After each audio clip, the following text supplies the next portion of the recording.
In nearly 45 years, few have managed to create images as unsettling and unforgettable as the eerie twins in the hallway, Jack with the axe, or what happens in room 237.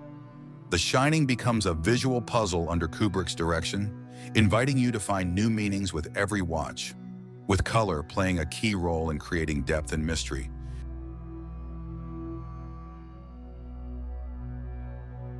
The first official trailer of the film featured only one scene, the river of blood pouring out of the hotel elevator. In the film, this scene repeats several times in Danny's terrifying visions. Kubrick convinced the distributors to release the trailer without an age restriction, convincing them that it wasn't blood, but rusty water. But the audience wasn't fooled. Red has several meanings in Western culture. It's the color of fire, home and family, and the color of blood, violence and cruelty.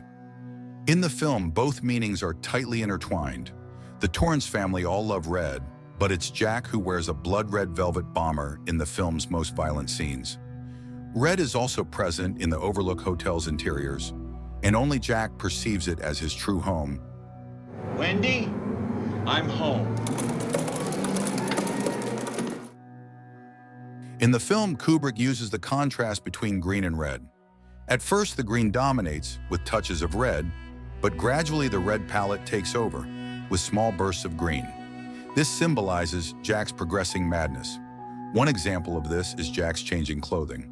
In the first scene, he's wearing a green tie, then appears in a green sweater.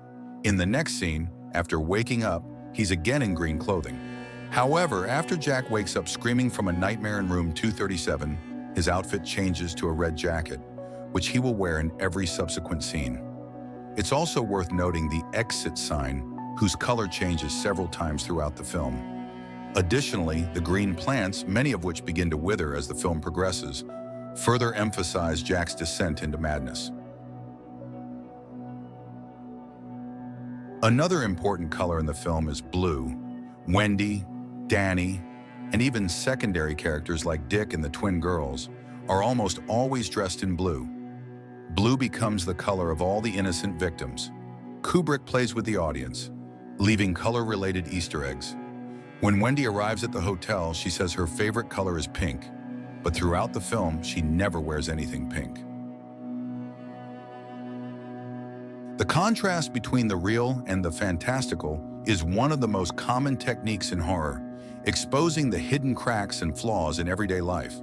The Shining takes this to another level, alternating between scenes in natural shades and those saturated with otherworldly colors, forcing viewers to question, is this really happening?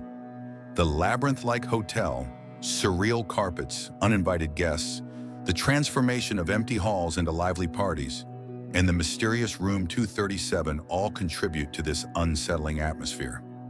Toxic green merges with garish purple, and under the eerie, unnatural lighting, the most inexplicable events unfold. Jack encounters a woman who is both alive and dead, and Danny suddenly appears with a massive bruise around his neck. Later, Jack finds himself in another bathroom, this time red and white, but the same unearthly glow remains.